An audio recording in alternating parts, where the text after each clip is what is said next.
নমস্কার, আমি মৌ। আজ আমি আপনাদের যে গল্পটি পাঠ করে শোনাব সেটি শীর্ষেন্দু মুখোপাধ্যায়ের লেখা যতীন বাবুর চাকর। আশা করি গল্পটি আপনাদের ভালো লাগবে। আর যদি আমার গল্প পাঠ আপনাদের একটুও ভালো লেগে থাকে তাহলে অবশ্যই আমার গল্প পাঠের সঙ্গে থাকবেন। ধন্যবাদ। শুরু করছি আমার আজকের গল্প পাঠ শীর্ষেন্দু মুখোপাধ্যায়ের লেখা যতীন বাবুর চাকর। যতীনবাবু পানুকে খুব ভালো করে চেনেন না, একথা ঠিক। যতীনবাবুর দোষ নেই। তার মেলা লোকলস্কর, মেলাই মুনিশ, দারোয়ান, চাকর বাকর, এর মধ্যে পানু কোনজন তা তাঁর না জানার হক আছে। তবে কিনা যতীনবাবুর 2টো কুকুর, 7টা গাই, গোটা 7 ছাগল, 55টা হাঁস, 70টা মুরগি, 17টা খরগোশ, 7টা পোষা পাখি, আর যতীনবাবুর প্রায় 100 বছর বয়সী দিদিমা কুসুম দাসী পানুকে ভালোই চেনে। তবে তারা আরও অনেককে চেনে, আবার পানুকেও চেনে। পানু যদি বলে আমি যতীনবাবুর চাকর, তাহলে কথাটা মিথ্যেও হয় না, আবার সত্যিও হয় না। মাস গেলে পানু যে 80 টাকা মাইনে পায় তা যতীনবাবুর তহবিল থেকেই আসে। দুবেলা পানু যে পাহাড় প্রমাণ ভাত পেটের মধ্যে সাঁত করায় তাও বটে যতীনবাবুরই ভাত। তবু সত্যি কথা বলতে গেলে বলতে হয় পানু হলো গে চাকরের চাকর। যতীনবাবু তাকে চেনেন না, তার মাথার ওপর ছড়ি ঘোরান না। তাকে হুকুম তামিল করতে হয় সত্যরামের। সত্যরাম এবাড়ির যত চাকর বাকর আর কাজের লোকের ছড়িদার। সত্যরামের যা দাপট তা কহতব্য নয়। সত্যরামও বটে যতীনবাবুর এক চাকরি, কিন্তু সে কথা মনে আনাও পাপ। সে এখন যতীনবাবুর মেলা মেলা টাকা রোজ ছানাঘাটা করে। কাকে রাখবে কাকে ফেলবে তাও সেই ঠিক করে। সেই বাজার সরকার, খাজাঞ্চি, আরও কত কি। পানু শুধু জানে যতীনবাবু নন, তার মাথার ওপর সত্যরাম। তার মরা বাঁচা সত্যরামের হাতে। সুতরাং সে হলো গে যতীনবাবুর চাকরের চাকর। এ বাড়িতে পানু ঢুকেছিল ছুঁচ হয়ে, তবে ছুঁচই রয়ে গেছে, ফাল আর হওয়া হয়নি। সেই ছুঁচ হয়ে ঢোকাটাও এক বৃত্তান্ত। পানু তখনও তো চাকর হয়নি, বাপ বেঁচে। গরিব বটে, তবে বাপ খাটতো পিটত। পানু আলায় বালায় ঘুরে দিব্যি হেসে খেলেছিল। পানুর তখন বয়সের জোয়ারে চেহারাখানাও এমন পাকিয়ে দরকচা মেরে যায়নি। ভারী মিঠে করে বাঁশি বাজাতে পারত সে। ইচ্ছে ছিল যাত্রা পার্টিতে ভিড়ে যাবে। গুণীর খুব কদর যাত্রার দলে। সেই সময় সে পড়ল গন্ধবাবুর খপ্পরে। সে আর এক বৃত্তান্ত। গন্ধবাবুর মেয়ে হলো পারুল। গেছো মেয়ে ছেলে যাকে বলে। জামা ছেড়ে শাড়ি ধরার বয়সের ফাঁকেই দুবার 2টো ছোঁড়ার সঙ্গে পালিয়ে গিয়ে ফেরত আসে। কোনো কোনো মেয়ে থাকে এরকম, যাকে শেষ অবধি সামলে ওঠা যায় না। সজাত সঘরের একটি যেমন তেমন পাত্র তখন গন্ধবাবুর খুব দরকার, নইলে মান সম্মান থাকে না। তা গন্ধবাবুর মান ইজ্জত বড় কমও তো নয়। উনি ছিলেন যতীনবাবুর তেল কলের ম্যানেজার। গোসাইগঞ্জের হাটে গন্ধবাবু পাকড়াও করলেন পানুকে। 2-4 কথার পরই ধাঁ করে কাজের কথা পেরে ফেললেন। বেশ হেঁকেই বললেন, পারুলকে যদি বিয়ে করো তবে আখের গুছিয়ে দেব। চাই কি আজই কাজে লেগে যেতে পারো। গায়ে খুব গন্ধ মাখতেন বলে লোকটার ওই নাম। আসল নাম রাখাল টাখাল কিছু হবে। তবে গন্ধবাবু বললে 10খানা গাঁয়ের লোকে চেনে। বাড়ি এসে যখন পানু তার বাপকে কথাটা বলল, তখন বাবা লাফিয়ে উঠে বলল, আরে বাস, এ তো লটারি জিতেছিস, কালই গিয়ে কাজে লেগে যা। মেয়েটার একটু বদনাম আছে বটে, তা বিয়ের পর 2-4 ঘা দিলেই সারবেন। হ্যাঁ। পানু অগত্যা কাজে লেগে পড়ল। তেলকলের কাজ গতরের খাটুনি। তবে হবু শ্বশুর মাথার ওপর ছিল বলে ভরসাও ছিল দিন ফিরবে। কিন্তু ফ্যাসাদটা বাঁধালো পারুলি। চৈত মাসে কাজে লেগেছিল পানু, আর জ্যৈষ্ঠে পারুল ফের পালালো। এবার গেল এক ঠিকাদারের সঙ্গে। গিয়ে যে কোন গাড্ডায় পড়ল কে জানে, আর ফিরল না। গন্ধবাবু তারপর থেকেই পানুর ওপর বিগড়ে গেলেন। না, তা বলে তাড়িয়ে দিলেন না, তবে আগের মতো এসো বসো আর করলেন না। পানু চাকরি করে, গন্ধবাবু ম্যানেজারি করেন, কারো সঙ্গে কারো অন্য কোনো সম্পর্ক থাকলো না। সেই সময় যতীনবাবুর বাড়িতে কাজের লোকের টান পড়ায় সত্যরাম এসে তেলকল থেকে কয়েকজনকে ধরে নিয়ে গেল। সেই কয়েকজনের মধ্যে পানু একজন। গন্ধবাবু ফিরেও তাকালেন না।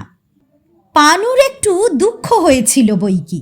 পারুলের জন্য তাকে দেগে রাখা হয়েছিল বটে, কিন্তু গন্ধবাবুর আরও মেয়ে ছিল।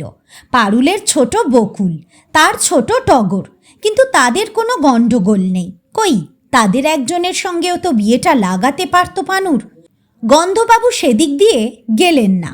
গন্ধবাবু আর বেঁচে নেই। তার পরিবার কোথায় কীরকম আছে টাছে তাও জানে না পানু। তার সে সময় নেই। যতীনবাবুর বাড়িতে পাহাড় প্রমাণ কাজ। সত্যরাম আবার কারো বসে থাকা পছন্দ করে না। যতীনবাবুর দুটো মহল, একটা অন্দর আর একটা বার। অন্দর মহলে যারা যাতায়াত করে তারা সত্যরামের পেয়ারের লোক। পানুর কপালে সত্যরামের নেক নজর জোটেনি। সে বাইরের লোক। বাইরে থেকে ভিতরটা কিছুই দেখা যায় না, তবে আন্দাজ করা যায়। মোটা মোটা দেয়াল, চিক ফেলা বারান্দা, পর্দা ফেলা জানলার ওই যে বিশাল তিনতলা অন্দরমহল, ওটা হলো রাজার পুরী। ওখানে নরম বিছানা, আতরের সুবাস, পায়েস রসগোল্লার ছড়াছড়ি, আর সোনাদানা টাকা পয়সার পাহাড়। এই বাইরের মহল আর অন্দরমহলের মাঝামাঝি একখানা একটেরে দালান আছে। আগে ঠাকুর দালানই ছিল, এখন নতুন ঠাকুর দালান হয়েছে দক্ষিণ দিকে। এই দালানের একখানা ঘরে যতীনবাবুর দিদিমা থাকে। তিনকুলে কেউ আর নেই বলে বুড়ি যতীনবাবুর কাছে এসে পড়েছিল কোনো কালে। যতীনবাবু ফেলেননি, আবার তেমন মাথায় করেও রাখেননি। গরিব আত্মীয় বড় বালাই, তার ওপর বুড়ি তাঁর আপন দিদিমাও নয়, মায়ের মাসি। খুনখুনে বুড়ি কুসুম দাসী একদিন পানুকে হাতছানি দিয়ে ডেকে বলল, দিবি দাদা একখানা ডাব পেড়ে? পানু তখন নতুন, কিছু জানে না। কোথা থেকে ডাব পেড়ে দেবে তাও বুঝতে পারছে না। হাঁ করে চেয়ে রইল। বুড়ি বলল, আমি যতীনের দিদিমা। যা, ওই পুবের ঘরের পিছনে যে গাছগুলো আছে সেখান থেকে একটা পেড়ে আন, আজ একাদশী। যতীনবাবুর দিদিমা। পানুর চোখ বড় বড় হয়ে গেল।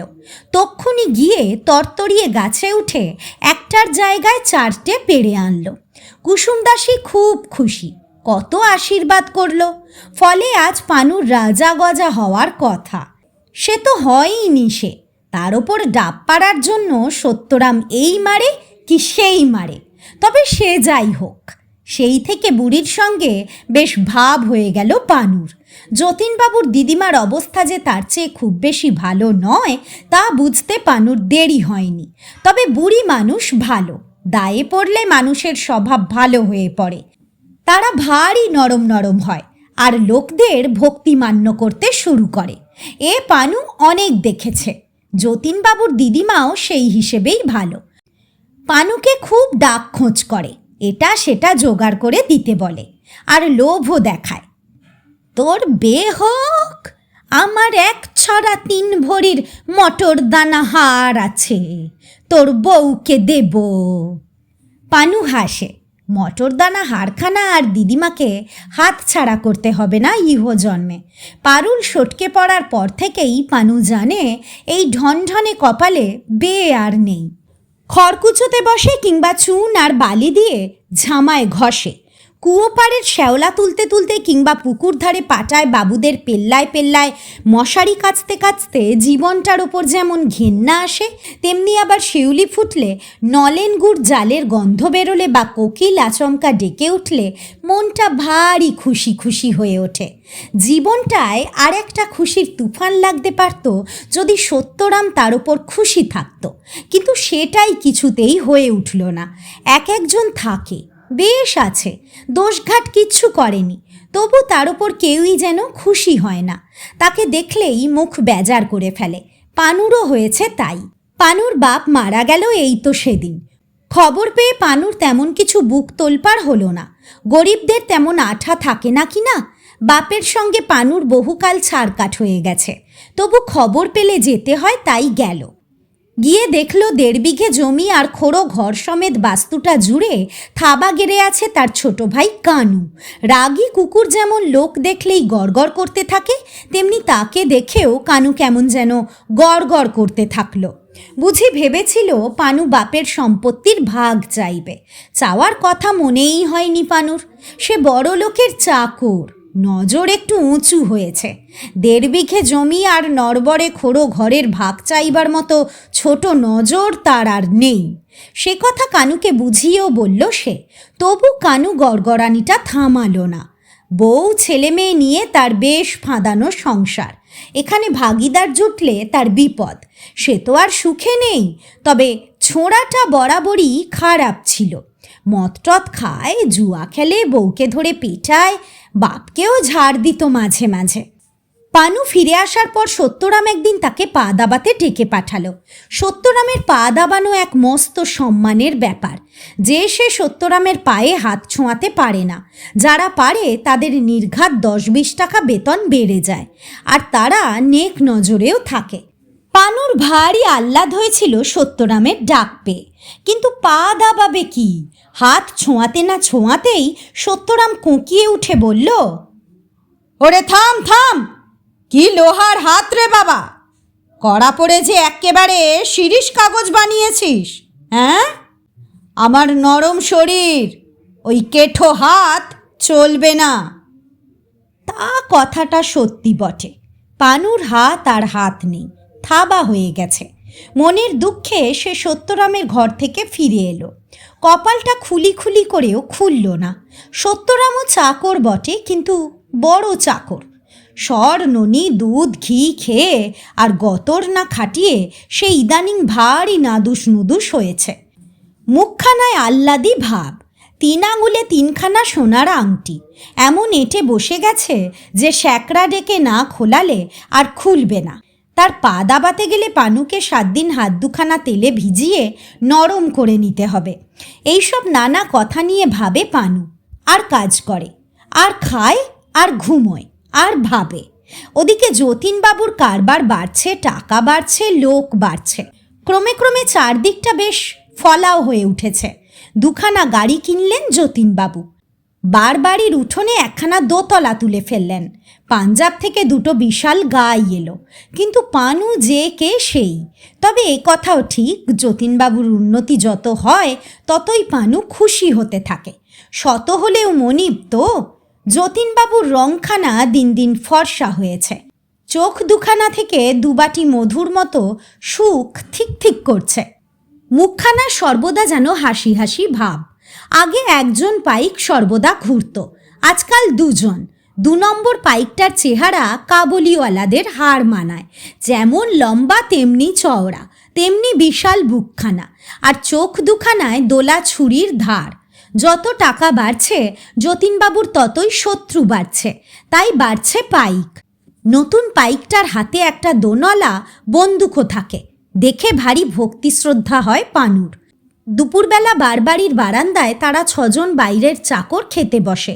সত্যরামের পেয়ারের লোকদের জন্য ভিতরে দোরদালানে ভিন্ন ব্যবস্থা। তা হোক, পানুর কোনো দুঃখ নেই।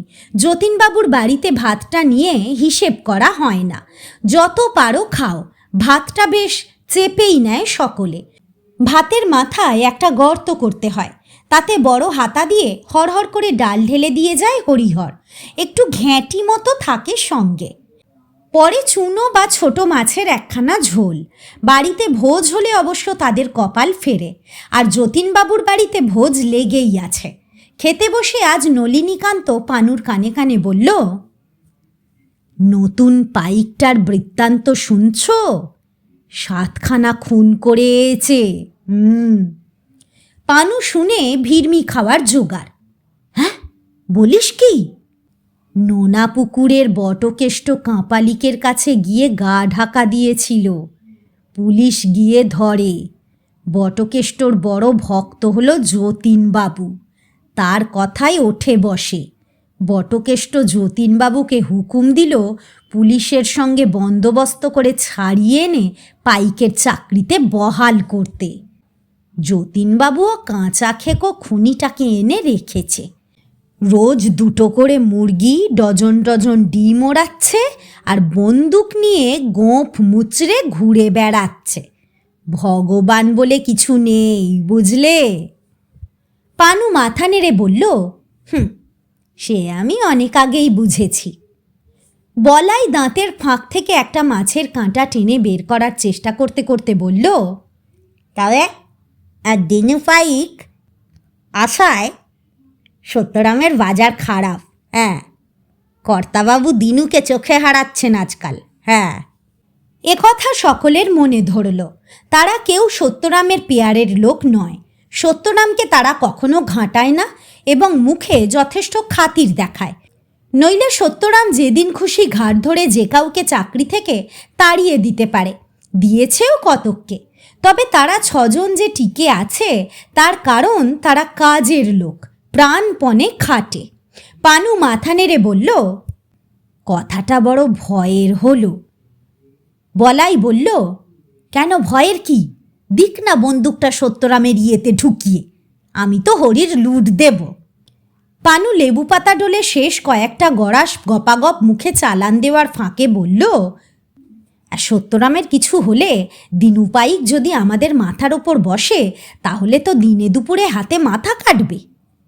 ফটিক গতকালই সত্যরামের হাতে জুতো পেটা খেয়েছে হাট থেকে তামাক আনেনি বলে। সে বলল, আগে তো সত্যরামের ব্যবস্থা হোক, পরে দিনুকে নিয়ে ভাবা যাবে। কেষ্ট এতক্ষণ কিছু বলেনি। একটা মস্ত লঙ্কা নুনে মেখে একটু একটু করে খেয়ে শিশোচ্ছিল। লঙ্কায় আর একখানা চাটন দিয়ে বলল, খবর তো রাখো না, দিনু পাইক এমনি আসেনি। খবর হয়েছে এ বাড়িতে ডাকাত পড়বে।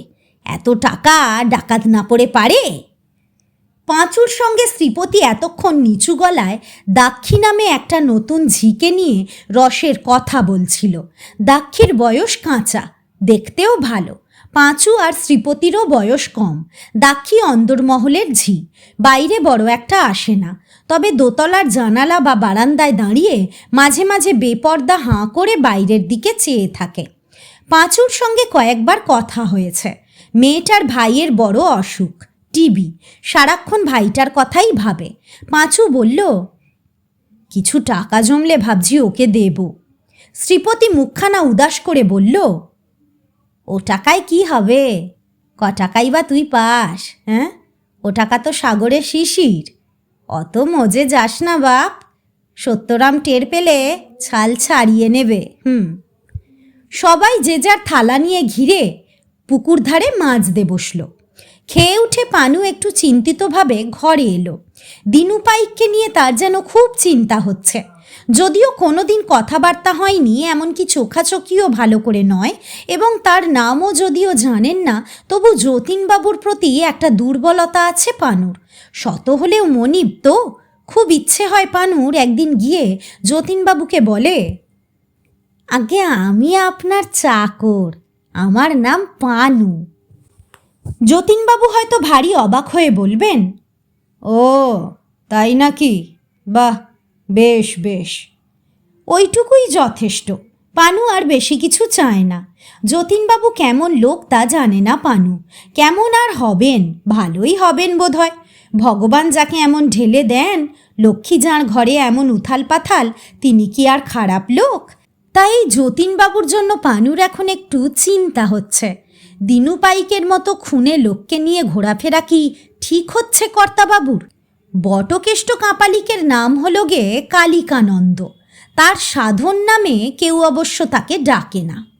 সবাই তার পুরনো নামই বজায় রেখেছে। লোকে বলে সে তার একটা বউকে কুয়োয় ফেলে মেরেছে, আর একটাকে গলায় ফাঁস দিয়ে। দুবারই আত্মহত্যা বলে পার পেয়ে যায় বটকেষ্ট। নোনা পুকুরের শ্মশানে এখন তার সাধন পীঠ। খুব রবরবা লোক। যে সুবিধের নয় ঠিকই, কিন্তু পানু এও জানে লোক ভালো হলে কাঁপালিকের চলে না। দুনিয়ার আর সব লোকের প্রতি পানুর যে মনোভাব, বটকেষ্টর প্রতিও তাই। মনোভাবটা ভয়ের, এ বাড়িতে যখন আসে তখন তার জন্য খাসি কাটা হয়, দিশি মদের বোতল আসে, আর বাড়িটা কেমন ছমছম করতে থাকে। করবেই, বটকেষ্টর সঙ্গে 150 ভূত সবসময় ঘুরে বেড়ায়। ভূতের গায়ের বোটকা গন্ধে বাড়ি একেবারে ম ম করতে থাকে। যতীনবাবু বিশ্বাস করেন তার যে অবস্থার এত উন্নতি তা ওই বটকেষ্টর জন্যই। তা হবে, পানু অত শত জানে না। কি থেকে কি হয় তা সে কি জানে? বটকেষ্টর ভূতেদেরও সে খুব ভক্তিমান্য করে এবং ভয় খায়। খাওয়ার পর তবু উবু হয়ে বসে কুয়োতলায় শ্যাওলা ঘষে তুলছিল পানু। শীতকাল, রোদ পশ্চিমে হেলেছে। সেই রোদে একটা ছায়া পড়ল তার। পানু মুখ তুলে যা দেখল তাতে ফের ভিড়মি খাওয়ার জোগাড়। সামনে দিনু পাইক দাঁড়িয়ে। বুকের মধ্যে কেমন একটা গুড়গুড় শব্দ উঠল। হাত পা সব ঠান্ডা মেরে যেতে লাগলো। দিনু খুব ঠান্ডা গলায় বলল, এই, তুই গোবরার কানু মণ্ডলের ভাই না? পানু ভারী চমকে গেল। সে গোবরা গাঁয়ের কানু মণ্ডলের ভাই বটে, কিন্তু সে কথা বেশি লোক তো জানে না, জানার কথাও নয়। দিনু পাইকের মতো মস্ত লোকের কানে যে কথাটা গেছে, এইতেই সে অবাক। পানু ভারী বিগলিত হয়ে বলল, আজ্ঞে। তোর নাম পানু? যে আজ্ঞে। পানু লক্ষ্য করল দিনু পাইকের পরনে একটা ফর্সা পায়জামা, গায়ে খয়েরি রঙের পাঞ্জাবি, তার ওপর জহর কোট। আরে দিঘে আলিশান লোকটা বোধহয় খালি হাতে মোষের ঘাড় ভেঙে দিতে পারে। দিনু পাইক তার বাঘা গলায় গড়গড় শব্দ তুলে বলল, সেদিন গোবরায় গিয়ে কানু মণ্ডলকে ভয় দেখিয়ে এসেছিস, হ্যাঁ? পানুর তো একগাল মাছি। কানুকে কেন, সে তো মশা মাছিকেও ভয় দেখানোর এলেম রাখে না। সবেগে মাথা নেড়ে বলল, আগে না। লোকটা কিছুক্ষণ খুনিয়া চোখে তার দিকে চেয়ে থেকে বলল, কানু মণ্ডল আমার ইয়ার, বুঝেছিস কথাটা? যে আজ্ঞে। ওর জমি বাড়ির ওপর তোর কোনো হক নেই, আছে? পানু সভয়ে মাথা নেড়ে বলল, ভাগ তো চাইনি। আলবাত চেয়েছিস। আজ্ঞে না। লোকটা আবার কিছুক্ষণ রক্ত জল করা চোখে তাকে ঠান্ডা করে দিয়ে বলল, তা ভালো কথা। 7 দিনের মধ্যে গোবরায় গিয়ে কাগজে সই সাবুত টিপছাপ দিয়ে আসবি, বুঝলি? খুব ভয়ে ভয়ে পানু জিজ্ঞেস করল, কিসের কাগজপত্র আজ্ঞে? তোর অত খোতেনে কি দরকার? যা বলছি তাই করবি, বেশি ট্যাঁফও করলে বিপদ আছে। লম্বা লম্বা পা ফেলে চোখের পলকে দিনু পাই খাওয়া হয়ে গেল। পানু তার ভেজা হাতে কপালটা মুছল। দোতলার জানালা থেকে দাক্ষী নামে নতুন ঝিটা তাকে হাঁ করে দেখছে আরও অনেকেই। দিনু পাইক চলে যাওয়ার পরই পাঁচু, শ্রীপতি, বলাই এসে জুটল। কি ব্যাপার গো পানুদা, হ্যাঁ? কি ব্যাপার? দিনু পাইক তোমার ওপর তম্বি করে গেল কেন? পানু কি আর বলবে, ঘন ঘন মাথা নেড়ে বলল, আমি কিছু করিনি, ভাগটাগো চাইনি। কিসের ভাগ? কি করনি? পানু মাথা নেড়ে বলল, সে অনেক কথা রে ভাই, সে অনেক কথা, তবে আমিও ব্যাপারটা ভালো বুঝছি না। সবাই মিলে ব্যাপারটা নিয়ে কিছুক্ষণ তুমুল কথাবার্তা হলো। পাঁচু বলল, ও যা বলছে তাই করো গো পানুদা, পৈতৃক প্রাণটার দাম অনেক বেশি। পানু শুধু বলল, রাত্রিবেলা পানু ভালো করে খেতে পারল না। এত তেষ্টা পাচ্ছিল যে ঘটি ঘটি জল খেয়ে খিদের 12টা বেজে গেছে। রাত্রিবেলা ঘুমও হলো না ভালো। ঘন ঘন পেচ্ছাপ চেপে যেতে লাগলো। দিনু পাইক যে কানুর বন্ধু তা কে জানতো, আর কানুই বা কেন দিনুকে তার পেছনে লাগালো তাও বুঝে ওঠা ভার। শুয়ে শুয়ে অনেকক্ষণ ভাবল পানু, মাথাটা গরম হয়ে গেল। সকালবেলায় যতীনবাবু তার পাইক বরকন্দাজ নিয়ে বেরিয়ে গেলেন। পানু সে সময় পুকুর ধারে চাদর কাচ্ছে। এমন সময় সত্যরামের পেয়ারের লোক মুকুন্দ এসে বলল, ওরে, তোর তলব হয়েছে। সত্যরাম তার ঘরে নরম সাদা বিছানায় বসা, দেয়ালে হরেক ক্যালেন্ডার, একখানা পেল্লায় লোহার আলমারি, ইস্তক টেবিল চেয়ার। কে বলবে চাকরের ঘর? তা সে যত বড় চাকরি হোক, তবে কিনা পরিষ্কার ঘরখানা যেমন হাসছে, সত্যরামের মুখে কিন্তু তেমন হাসি হাসি ভাব নেই, ভারী বেজার মুখ। তাকে দেখে ভ্রু কুঁচকে বলল, কিরে, ওই ডাকাতটার সঙ্গে কি কথা হচ্ছিল? সর করছিস নাকি? পানু আগা পাঁচতলা অবাক হয়ে বলল, সর? কিসের সর? ভণ্ডটা যে আমাকে শাসাচ্ছিল। শাসাচ্ছিল? কেন রে আহম্মক, করেছিসটা কি? সেইটাই তো ভাবছি, ভেবে ভেবে কিছু ঠিক পাচ্ছি না।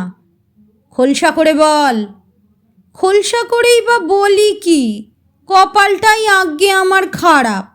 দিনু পাইক তো আর যাকে তাকে শাসায় না, তার কাছে তুই তো পিঁপড়ে, কিছুক্ষণ গুরুচরণ করে থাকলে ঝেড়ে কেশে ফেল। পানু উবু হয়ে বসল, তারপর খানিক ভাবল। পারুল না সটকালে আজ তার তেলকলটার ম্যানেজার হওয়ার কথা, গন্ধবাবু সেরকমই ইঙ্গিত দিয়েছিলেন।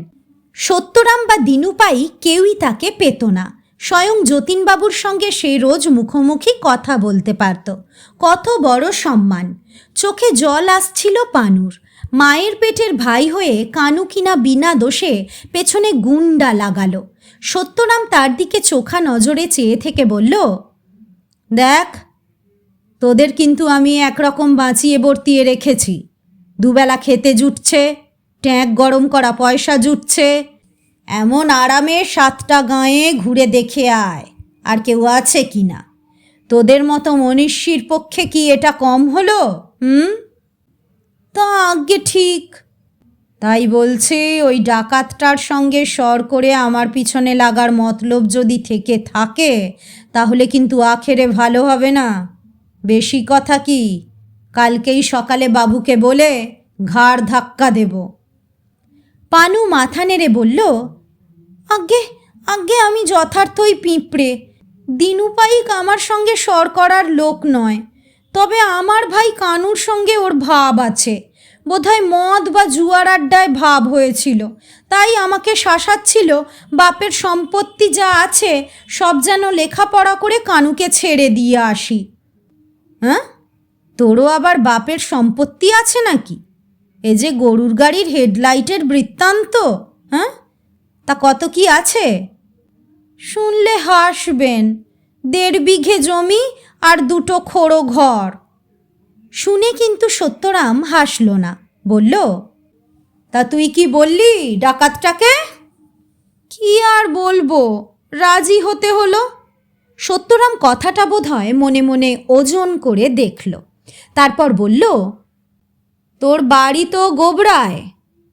আগে মাইল 3 হবে উত্তর দিকে। চিনি। আগে সবাই চেনে, গোবরার বেগুন খুব নাম করা। সত্যরাম খেঁচিয়ে উঠে বলল, বেগুনটাই চিনলে, আর কিছু দেখলে না? কি দেখবো আজ্ঞে? দেখনি ক্ষেত খামারের ওপর দিয়ে আমিন বাবুরা শেকল টেনে মাপজোক করছে? হ্যাঁ, তা দেখেছি বটে। আহম্মক কোথাকার, ওখানে বিরাট কারখানা হবে, জমির দাম হুহু করে বাড়ছে, চাষের জমি সব গাপ করে বড় বড় বাড়ি হবে। পানুর গালে হাত। আজ্ঞে, তা তো জানতুম না, কানু বলেও নি। 1.5 বিঘেতে কত কাঠা হয় জানিস? তা জানি।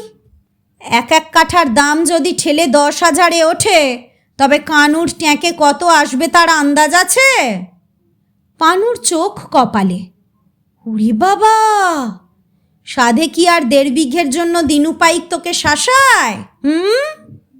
যতীনবাবু থলি ভর্তি টাকা নিয়ে রোজ গোবরায় আনাগোনা করছেন। আজও গেলেন একটু আগে। গোবরার জমি এখন সোনা। পানুর মাথাটা কেমন ঝিমঝিম করছিল, কথা সরছিল না মুখে। সত্যরাম করুণার স্বরে বলল, যা যা, কাজ করগে যা, ভেবে চিনতে একটু কিছু মাথায় এলে বলবো খন তোকে। দিনু পাইক যে মোটে 7 দিন সময় দিয়েছে, কাগজপত্র সব তৈরি, গিয়ে টিপছাপটা দিলেই হয়। সত্যরাম উদার গলায় বলল, জাত সাপে ধরলে তোর আর বাঁচন নেই রে। টিপছাপ দিতে হলে দিবি, তবে একেবারে ফাঁকিতে পড়তে যাবি কেন? 2-4 হাজার চেয়ে বসবি। যদি মারে? মরবি তো বটেই। তোর আবার ওয়ারিশও নেই যে তুই মরলে কেউ দাবিদার দাঁড়াবে। না, তোর কপালটাই খারাপ দেখছি। পানু উঠল। সত্যরামের মুখ চোখে দুশ্চিন্তার ছাপটা তার ভালো লাগছে না। সত্যরাম যেমনই হোক পানুর মতো লোকের পুঁটি মাছের পরান্ত ওরই হাতের তেলোয় দাপাচ্ছে। মারলে ওই মারবে, রাখলে ওই রাখবে। কিন্তু ওরও যদি বাঁচন মরণের সমস্যা দেখা দেয় তো ঘোর বিপদের কথা। পানু পুকুর পাড়ে গিয়ে আজ খুব গতর নেড়ে কাপড় কাচল। কাজে মন থাকলে, শরীর ব্যস্ত থাকলে দুশ্চিন্তা একটু কম হয়। বিকেলের দিকটায় সত্যরামের একটু ছুটি হয়। ঘণ্টাটাক একটু নিজের মনে থাকতে পারে সাঁঝবেলাটায়। সত্যরাম এ সময়ে সিদ্ধি খায় আর সাগরেদদের নিয়ে ঘরে বসে কুটকচালি করে। পানু চাদরটা জড়িয়ে বাঁশবন পার হয়ে কালীবাড়ির দিকে যাচ্ছিল। আরতিটা দেখে আসবে আর ওই সঙ্গে মায়ের কাছে একটু মানসিকও করে আসবে। 7 নেই 5 নেই মা, তবে কেন আজ আমার এমন বিপদ? আনমনা ছিল তাই লোকটাকে দেখতে পাইনি পানু। দাদা? পানুর পিলে কেঁপে গেল। দুবার করল মুখ দিয়ে। পথ আটকে কানু দাঁড়িয়ে। দাদা ভয় পেলে নাকি? আরে আমি কানু। পানুর শ্বাসকষ্ট হচ্ছিল। বলল, কি কি কি কি কি চাস তুই? তোমার সঙ্গে কথা আছে, আড়ালে চলো। পানু মাথা নেড়ে বলল, ও বাবা, আড়ালে আমি যাচ্ছি না। কানু অবাক হয়ে বলল, অত ভয় পাচ্ছ কেন? আমি কি বাঘ না ভাল্লুক? পানু দুপা পিছিয়ে বলল, আমি চললুম, যা বলার চিঠি লিখে জানাস। কানু বেকুবের মতো দাদার দিকে চেয়ে বলল, কি হয়েছে তোমার বলো তো? আমি যে ভীষণ বিপদে পড়ে তোমার কাছে এলুম। কি বিপদ? দিনু গুন্ডা যে আমাকে ভিটে ছাড়া করতে চাইছে। হ্যাঁ? তা সে তোর পেয়ারের লোক। তা কি যে বলো দাদা, তার ঠিক নেই। কে কার পেয়ারের লোক? হ্যাঁ, গোবরায় বলে কি সব কলকারখানা হবে টবে, সেই শুনে সবাই জমির দাম চড়িয়ে বসে আছে। সেই কবে জুয়া খেলতে গিয়ে 50টা টাকা ধার নিয়েছিলুম, সেই সুবাদে দিনুশালা গিয়ে নানা রকম গাইতে লাগলো। তোমার মনিবেরও স্বর আছে এর মধ্যে। দিনু কি বলছে? বলছে 1000টা টাকা নগদ দিচ্ছি, ভিটে মাটি ছেড়ে চলে যা, নইলে ঘরে আগুন দিয়ে বেগুন পোড়া করে ছাড়ব। সব তোমাকে বলা যায় না। শালা দিনু আমার কিছু গুপ্ত কথাও জানে। আমার বড় খারাপ সময় পড়েছে। পানু আতঙ্কিত হয়ে বলল, তা আমার কাছে কেন? আমি কি করব? বলছিলুম কি, এ সময়টায় তুমি যদি তোমার ভাগেরটা না ছাড়ো তাহলে দিনুশালা মুশকিলে পড়বে। ও বাবা, 7 দিন সময় দিয়েছে, তার মধ্যে লেখাপড়া না করে দিলে ঘাড় নামিয়ে দেবে। বলো কি, তোমাকেও ধরেছিল এর মধ্যে? তুমি যে আমার দাদা তা তো তার জানার কথা নয়। পানু বলল, জেনেছে। তাছাড়া আমাকে তো বলল আমি গিয়ে নাকি তোকে ভাগের জন্য ভয় দেখিয়েছি। কানু মাথায় হাত দিয়ে বসে পড়ল। বলল, সর্বনাশ, আমার ভরসা তো তুমি ছিলে।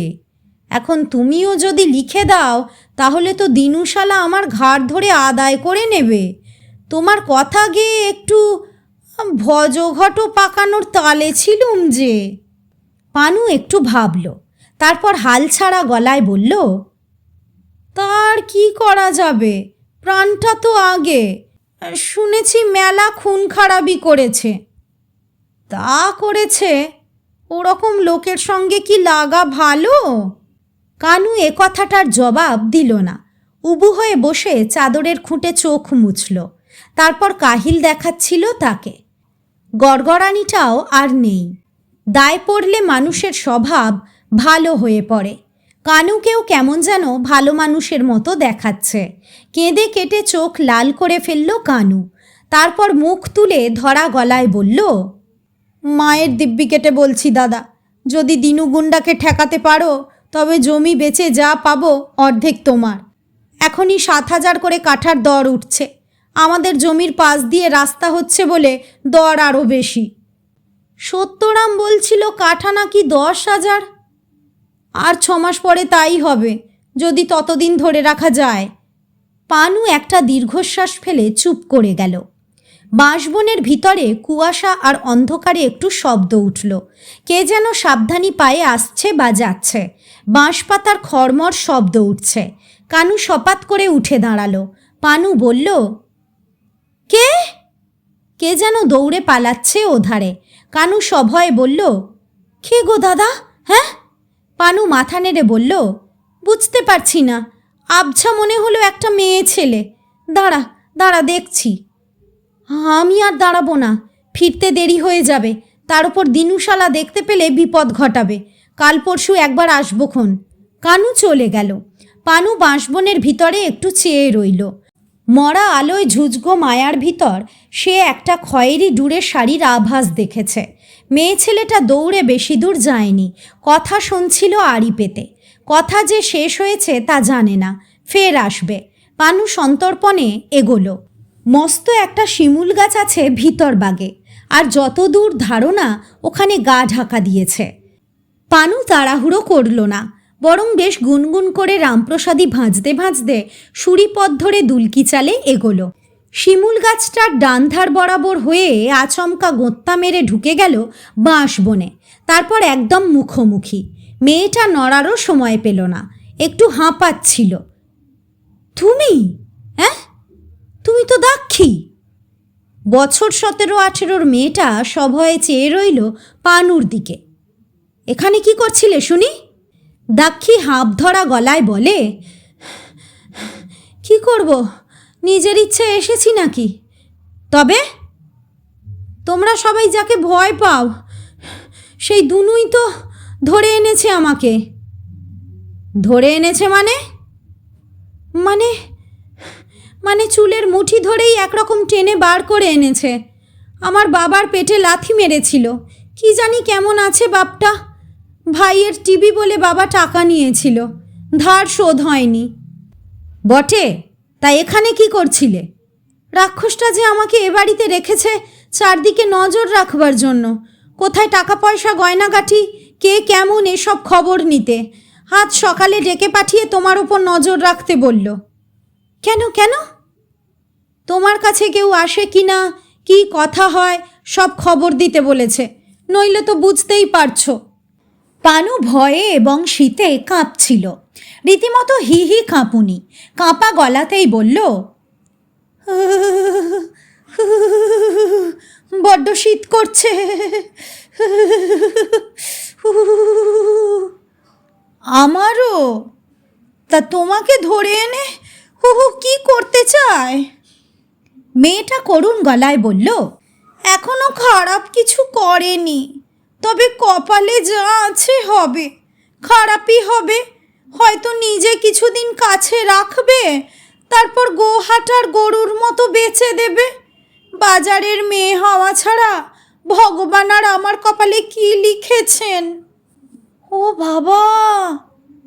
শোনো, সাপুই গাঁ চেনো? চিনি, কাছেই। সেখানে গোপাল দাসের বাড়ি। আমার বাবা কেমন আছে, আমার বাপটা একটু খবর এনে দেবে। পেটে লাথিটা লেগে বড় কাতরাচ্ছিল। তা দেখবক্ষণ চেষ্টা করে। যদি এনে দাও খবরটা, তাহলে আজকের কথা আমি গুন্ডাটাকে বলবো না, বুঝলে? বুঝেছি। কানুর মতো এ মেয়েটাও কাঁদল। বড় বড় চোখ দিয়ে টপটপ করে জল পড়ছিল। কাঁদতে কাঁদতে ধরা গলায় বলল, আমি তো গেছি, নিজের জন্য ভাবছি না। বাপটা ভাইটার কি যে হবে। পানু মৃদু স্বরে বলল, হিম পড়ছে, ঘরে যাও। বেশিক্ষণ বাইরে থাকলে লোকে নানা রকম সন্দেহ করতে পারে। যাও। যাচ্ছি। মেয়েটা চলে গেলে বাঁশবনে স্তব্ধ হয়ে দাঁড়িয়ে রইল পানু। হাত পায়ের কাঁপুনি কমেছে, কিন্তু ভয়টা তার শরীরকে একেবারে কাঠ করে রেখেছে। কিছুক্ষণ পানু নড়তে পারল না। বাঁশবনের ভিতর দিয়ে কারা আসছে, টর্চ জ্বলছে মাঝে মাঝে, কথা কইছে। যতীনবাবু হবে না। যতীনবাবু তো গেছেন হাওয়া গাড়ি চেপে, তাইতেই ফিরবেন। পানু কয়েক পা এগোলো, তারপর দাঁড়িয়ে গেল। যতীনবাবুই, সঙ্গে বিভীষণ দিনু পাইক এবং আরও কজন। জমি জমা বিষয় আশয়ের কথাই হচ্ছে। পানু আর এগোলো না, দাঁড়িয়ে ভাবতে লাগলো। অনেকক্ষণ ভাবল, তারপর একটা দীর্ঘশ্বাস ছেড়ে ফিরে এলো ঘরে। ঘটনাটা ঘটল একটু বেশি রাতে। খেতে যাবে বলে 6 চাকর তৈরি হচ্ছে। পাঁচু গাড়ু নিয়ে মাঠে গেছে। শ্রীপতি রান্নাঘর সেরে এসে হাত মুখ ধুচ্ছে। কেষ্ট টেমির আলোয় গোপাল ভাঁড় পরে শোনাচ্ছে সবাইকে। বেশ একটা ফুর্তির ভাব। হঠাৎ দিনু এসে ঘরে ঢুকলো। বিশাল চেহারাখানা যেন ঘর ভরে দাঁড়ালো। পানুর দিকে রক্ত জল করা চোখে একটুক্ষণ চেয়ে থেকে বলল, কে এসেছিল তোর কাছে? পানু থতমত খেয়ে বলল, কই? জিপ টেনে বের করে দেব, কে এসেছিল? পানুর মাথাটা টাল খেলো। দাক্ষী কি বলে দিল শেষে? কথা দিয়েছিল বলবে না। পানু মাটির দিকে চেয়ে বলল, কানু বটে, পরামর্শ হলো ভাইয়ের সঙ্গে? হঠাৎ পানু একটু হাসল, বলল, দু ভাইয়ে ঠিক করলুম জমিটা আমরা হাতছাড়া করছি না। বটে? হ্যাঁ বটে বলে একটা বাঘা গর্জন ছাড়ল দিনু। পানু চমকালো না, উঠে দাঁড়ালো। দাক্ষী কথা রাখেনি, সেইটে তার মনে বড় বাজছে। খিদেটা পেট থেকে খাঁ করে উঠে আসছে বুকে। মনে পড়ছে পারুল তাকে বিয়ে করবে না বলে সটকে পড়েছিল কার সঙ্গে। সব মিলেমিশে আজ পানুর মাথাটা বড় গোলমাল। সে একেবারে সমানে সমানে দিনুর মুখোমুখি দাঁড়িয়ে বলল, তুমি বড় বেচার লোক হে, বড় পাপী। খুন করো, মেয়ে মানুষকে ধরে আনো, লোকের জমি জমা কেড়ে নাও। কথাটা শেষ হলো না। দিনু একখানা থাপ্পড় তুলল, একেবারে আকাশ সমান উঁচু। পানু যতীনবাবুর বাড়ির বড় বড় মশারি আর কাপড় কাচে, খড় কুচোয়, ঘণ্টার পর ঘণ্টা কলপাড়ের শ্যাওলা তোলে। জন্মের শোধ ভাতের পাহাড় সাঁত করায় ভিতরে। তার হাত পা পাকিয়ে দড়ির মতো হয়ে গেছে ঠিকই, কিন্তু ভারী পোক্ত শরীর। শীতে গ্রীষ্মে রোদে জলে একেবারে সই। কোদাল কুড়ুলে তার চমৎকার হাত। মাঝারি মাপের পাটের দড়ি কতবার দায়ের অভাবে টেনে ছিঁড়েছে। দিনুর চর্চা নামবার আগেই থাবড়াটা পানু কষালো। সে এমন থাবড়া যা আর কহতব্য নয়। দিনু পাইক চরটা নিরীহভাবে নামিয়ে নিজের গালে হাত বোলাতে লাগলো অবাক হয়ে। মুখে কথা নেই, এতই অবাক। পানু সামনে দাঁড়িয়েই রইল, বলল, আমরা বাবুর পেয়ারের চাকর নই, বুঝলে? খেটে খাই। আমাদের প্রাণের ভয় থাকলে চলে না। দিনু দাঁতে দাঁত ঘষ্টালো। তারপর পটাং করে গায়ের গরম চাদরখানা খুলে ফেলে দিয়ে দুটো মুগুরের মতো হাত বাড়িয়ে চেপে ধরল পানুকে। তারপর কি থেকে যে কি হলো তা পানু বলতে পারবে না। কিন্তু লড়াইটা বেশিক্ষণ চলেনি। একসময় সে দেখে খুবই অবাক হলো যে সে অর্থাৎ পানু দিনু পাইককে উপুর করে ফেলে তার চুলের ঝুঁটি ধরে মাথাটা চৌকাটে ঠুকছে আর বলছে, মর মর, মরে যা, মরে যা। শ্রীপতি পাঁচুরা এসে না ছাড়ালে দিনুকে মরতেই হতো। তবে মরার চেয়ে খুব কম হলো না। দিনুকে গোগাড়িতে 3 মাইল দূরের হাসপাতালে পাঠাতে হলো রাত্রেই। চাকরি যাবে, জেলও খাটতে হবে, সবই জানে পানু। ঘরে বসে সে বুটের শব্দের জন্য অপেক্ষা করছিল। তার চারদিকে 5 জন বাইরের চাকর, মুখ গম্ভীর, কথা নেই। ঠিক এই সময়ে সত্যরামকে সঙ্গে নিয়ে যতীনবাবু ঘরে এসে ঢুকলেন। তটস্থ হয়ে সকলে উঠে দাঁড়ালো। যতীনবাবুর মুখখানা গম্ভীর। সকলের দিকে একে একে চেয়ে দেখে সত্যরামকে জিজ্ঞেস করল, এদের মধ্যে কোনজন? আগে আগে এই যে, বলে সত্যরাম তাড়াতাড়ি পানুকে দেখিয়ে দিল। যতীনবাবু কাশ্মীরি শালের ভিতর থেকে তার ডান হাতখানা বের করলেন। ঘরে হ্যারিকেনের আলো, তা সে আলোতেও হীরের আংটি ঝিকিয়ে উঠল। আর কি ফর্সা হাত! আর সেই হাতে নিজের থুতনিটা খামোখা একটু চুলকোলেন যতীনবাবু। তারপর বললেন, তারপর চারদিকটায় ঘুম ঘুম চোখে একটু তাকিয়ে নিয়ে সত্যরামের দিকে চেয়ে বললেন, এ ঘরটায় একটা বিশ্রী গন্ধ, তাই না? সত্যরাম বিনয়ের গলায় বলল, আজ্ঞে, ছোট লোকদের ঘর তো। যতীনবাবু তার হীরের ঝলকানি তুলে এবার গলা চুলকোলেন, তারপর বললেন, আজ বড় ঠান্ডা, তাই না সত্যরাম? আজ্ঞে বেজায়। যতীনবাবু যেন কথা খুঁজে পাচ্ছেন না, এমনভাবে চারদিকে চাইতে লাগলেন যেন ঘরখানাই দেখছেন। সামনে 6 জন বংশবৎ চাকর বাক্যহারা হয়ে দাঁড়িয়ে। যতীনবাবু এবার জিজ্ঞেস করলেন, সত্যরাম, ওর নাম কি? আজ্ঞে আজ্ঞে পানু, এমনিতে খারাপ নয়, কাজ ভালোই করে, বিশ্বাসী। কতদিন আমার কাজ করছে? আজ্ঞে তা বছর 5 হবে বোধ হয়। যতীনবাবু একটু কাশলেন। এইসব হীন চাকরদের সঙ্গে তিনি কখনো কথা বলেননি, কিভাবে বলবেন তা বোধ হয় ভেবে পাচ্ছিলেন না। তাই অসহায়ের মতো সত্যরামের দিকে চেয়ে বললেন, ওর কি আমাকে কিছু বলবার আছে সত্যরাম? ও কথা বলছে না কেন? সত্যরাম শশব্যস্তে বলল, বলবে আবার কি আজ্ঞে, কথা টথা তো বিশেষ বলতে শেখেনি, ভদ্রলোকদের সঙ্গে কথা বলতে ভয় খায়। ওরে ও পানু, বাবুকে কিছু বলবি? পানু মাথা নাড়ল, তার কিছু বলার নেই। ও কত মাইনে পায় সত্যরাম? আজ্ঞে আজ্ঞে 80 টাকা। এ বাজারে কম নয়, খায়ও মেলা, ওই হরে দরে 500-700 পড়ে যায় আজ্ঞে। যতীনবাবু গলা খাঁকারি দিয়ে ঘরের চালের দিকে চেয়ে বললেন, পুলিশ অবশ্য আসবে। ও পুলিশকে কি বলবে সত্যরাম? সত্যরাম শশব্যস্তে পানুর দিকে চেয়ে বলল, ওরে ও ডাকাত, বাবুর কথাটা কানে গেছে নাকি? পানু মাথা নাড়ল, গেছে। একটা কিছু বলবি তো? পানু মেঝের দিকে চেয়ে রইল, কথা বলল না। যতীনবাবু একটা হাই তোলবার চেষ্টা করলেন, পারলেন না। বাতাসটা কান দিয়ে বেরিয়ে গেল। তিনি কানের ফুটোয় আঙুল দিয়ে একটু নাড়া দিলেন, তারপর পানুর দিকে চেয়ে বললেন, আমার বড় বিপদ হে। পানুর সঙ্গে মনিবের এই প্রথম চোখাচোখি। পানুর অবশ্য ভয় ডর কেটে গেছে, ভক্তিমান্যর ভাবটাও আর নেই। তবে যতীনবাবুর ভয়টা কিসের তা সে ভালো বুঝতে পারল না। যতীনবাবু তার নাকের জগাটা চেপে ধরলেন একটু, তারপর বললেন, পুলিশ অনেক কথা জানতে চাইবে। বাপু, দিনু যে আমার চাকর ছিল সে কথাটা ওদের বলা ঠিক হবে না। ওর নামে হুলিয়া আছে। তাই আমি বলছিলুম কি, তোমাকে আমি পাইক করে নিচ্ছি 300 টাকা। কি বলিস রে সত্যরাম, 300 কি কম হচ্ছে?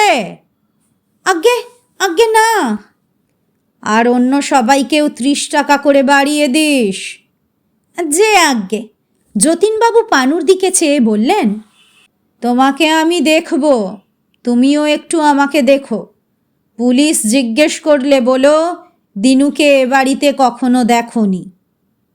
ও ডাকাতি করতে ঢুকেছিল, তুমি রুখেছ, মনে থাকবে কথাটা। পানু জবাব দিল না, চেয়ে রইল। যতীনবাবু আঙুলের হীরের ঝলকানি তুলে কপাল থেকে একটা মশা তাড়ালেন, কাহিল গলায় বললেন, বটকেষ্ট বলেছিল দিনুর হাতে কবজ আছে, জমেও নাকি ওর সঙ্গে এঁটে ওঠে না। তা দেখছি তুমি জমের ওপর দিয়ে যাও। আমিও একটু শক্তপোক্ত লোক খুঁজছি, সঙ্গে সঙ্গে থাকবে।